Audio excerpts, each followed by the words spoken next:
Olá pessoal, tudo na paz? Irmão Alex aqui para dar continuidade nos estudos bíblicos. Que o Altíssimo possa estar nos abençoando poderosamente. Se por acaso queira receber as mensagens, manda um oi para o 61 99119 2421, Irmão Alex, beleza? Pessoal, nós estamos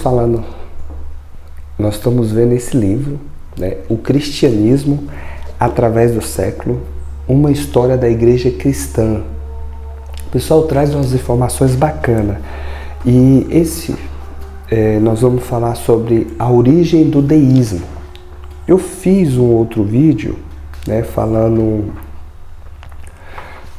anteriormente, falando sobre o surgimento, né, sobre esse movimento. E hoje nós vamos entrar um pouquinho mais a fundo. Nós vamos fazer 2 vídeos sobre esse assunto aqui e espero trazer um esclarecimento bacana para vocês.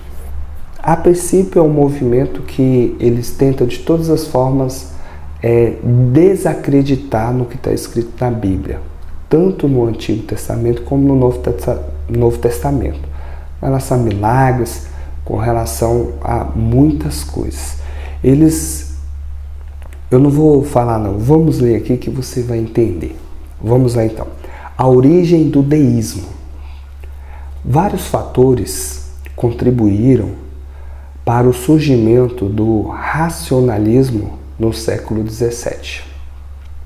O horizonte científico alargou-se grandemente através do trabalho de renomados cientistas. Quando você vê esse renomado cientista, já fica com o pé atrás, pessoal. A antiga teoria, é interessante isso aqui, ó. Antiga teoria, não é que é antiga teoria, é a visão que as pessoas tinham sobre os aspectos do planeta, da Terra, né, dos astros. Todos os povos tinham uma visão. Aí por isso que fala aqui, a antiga teoria de um universo geocêntrico cedeu lugar à teoria de um universo heliocêntrico, como desenvolvido por Nicolau Copérnico, em 1473 a 1543. Então tem muita gente que nem sabe o que é isso. Então a antiga teoria dizia que a Terra, né, é o centro do universo. A Terra aqui, ó. A Terra aqui é o centro e os astros estão aqui em cima. Os astros, que é, no caso, as estrelas, né, que são a Lua, o Sol e as estrelas, elas foram criadas para a Terra, né? Já a nova teoria já muda totalmente, né, que é o universo heliocêntrico. O centro do universo é o Sol. Mudou totalmente, né? Tem muitas questões relacionadas a isso, né? Existia nesse período, antes mesmo existia uma religião que adorava o Sol, né? Deus Sol, depois você vê aí, Deus Sol. E aí você vê que houve toda essa mudança, né?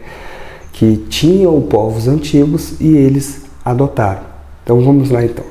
Nicolau Copérnico, que ele desenvolveu, né, essa teoria.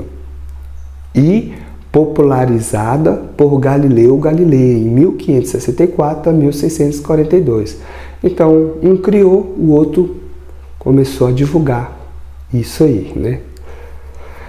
Isaac Newton, em 1642 e 1727, ainda jovem, se interessou pelas questões das leis básicas que atuavam no universo.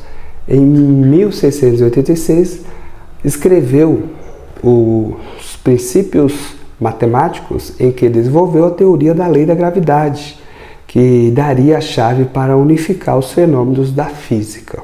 Uma outra teoria também, pessoal.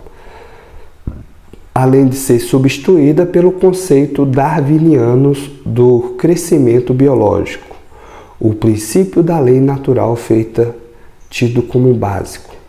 Os homens então contemplavam o universo como uma máquina ou mecanismo operado por leis naturais imutáveis. Então você vê, pessoal, que nesse período surgiu várias teorias, né? E grande parte dessas teorias, elas, se você for analisar elas bem, elas vão totalmente contrário, né, o que está na Bíblia. Todas elas. Então vamos lá então. O princípio das leis naturais descobertas pela razão foi aplicado a muitas outras áreas do conhecimento, como a da ciência política, da economia e da religião. Os europeus entraram também em contato com outras culturas, quando comerciantes e aventureiros chegaram aos mais distantes rincões da terra em busca de bons negócios.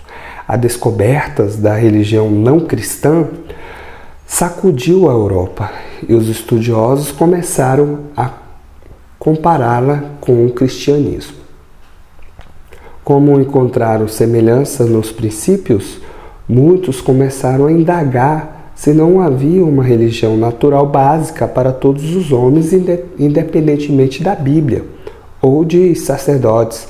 Então eles começaram a falar assim, nós poderíamos abrir uma nova religião, né? Independente de Bíblia e de sacerdote. Assim os homens foram levados ao deísmo, que parecia estabelecer uma religião ao mesmo tempo natural e científica. Então, de fato, a ciência hoje é uma religião, pessoal, para muitas pessoas. A pessoa não acredita na Bíblia, mas acredita na ciência. O espiritismo e o racionalismo também desafiaram a tradição em nome da razão, a substituírem a revelação pela razão, pelos sentidos como os caminhos naturais para o saber. Essas filosofias eram seculares por preocuparem mais com o sujeito conhecedor, o homem, do que com a realidade a ser conhecida, no caso o Criador, né? Então você vê que são filosofias seculares, né? Não tem nada a ver com o eterno. E vamos dar continuidade. O espiritismo ofereceu à ciência um método que seria identificado um tanto pelos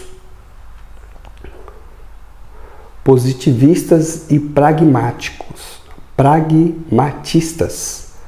Francis Bacon, em 1661, publicou seu novo Álgono, em que desenvolveu um método exclusivo de interpretação da natureza. Esse método, para ele, deveria substituir o método dedutivo de Aristóteles, usado amplamente pelos escolásticos na Idade Média. Pelo método indutivo, também conhecido como método científico, o cientista não aceita nada que seja baseado apenas na autoridade. Ele desenvolveu a hipótese, observa os fatos relacionados e sua ideia tentativa. Verifica os fatos pela experimentação repetida e então desenvolve uma lei geral. No antigo método dedutivo, concebia-se um princípio geral, aceito com base na autoridade, e se propunha uma conclusão sem querer testar a validade do princípio geral. Então, interessante aqui, já que nós vamos fazer 2 vídeos, né, 2 áudios, nós vamos ficar até aqui para a gente não prolongar muito. Mas você vê que nesse período também foi criado um método com relação à experimentação, né, que uma coisa pode ser reproduzida por outras pessoas para ver se realmente aquela ciência ali, né, ou aquele fato é verídico ou não, né? Então,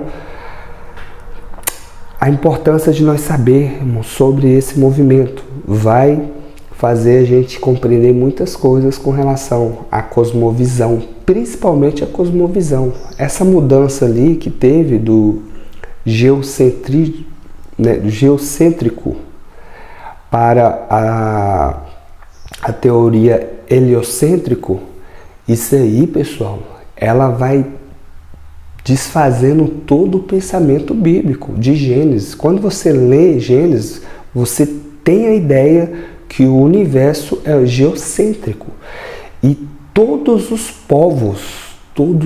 povos daquela época, anteriormente, milhares de anos atrás, tinham essa visão, entendeu? Então aqui já está começando a mudar a visão.